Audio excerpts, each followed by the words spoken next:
California water is famous for conflict. Fish versus farms, cities versus rural, north versus south.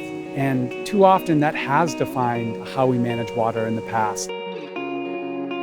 People thought it was a zero-sum game. It wasn't the understanding that we have now, which is we can get way more pop per drop when we actually think about multiple benefits. What we're celebrating today here and what we're really acknowledging is the coming together of agricultural producers, water agencies, and environmental conservation groups. The importance of today is showing a commitment that we're all working together. It's telling all of us that we really value agriculture. Without agriculture getting involved, we would not have the waterfowl throughout the Central Valley that we have today. They are now producing 60 to 70% of the food available for our wintering waterfowl in this area.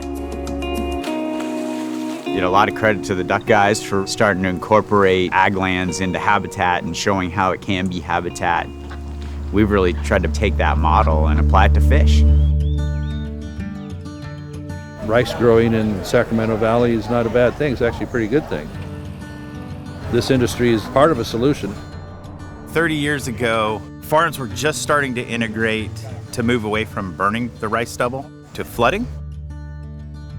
All of that rice straw, it's going to break down through the winter time just from being wet. And all of the bacteria that break it down are what fuels this food web. What we understand now is that these wetlands are also the energy source for making abundance for ducks, for geese, for shorebirds, and for healthy fish populations. The bugs that come out with this rice water and make it to the river increase the abundance of food in the river system for fish by orders of magnitude. In the Sacramento River Valley, these projects are having very clear, measurable impact on the restoration or the recovery of fish species.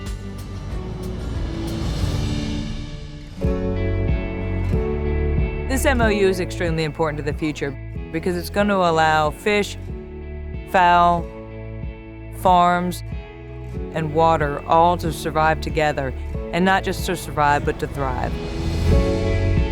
We're really excited about this science-based approach that we've been taking together to take a 5-acre experiment and then apply that to thousands of acres.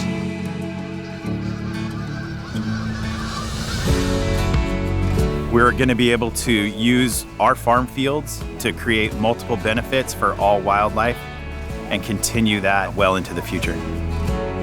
What's happening in the Sacramento River Valley can and should be a model to the rest of the state.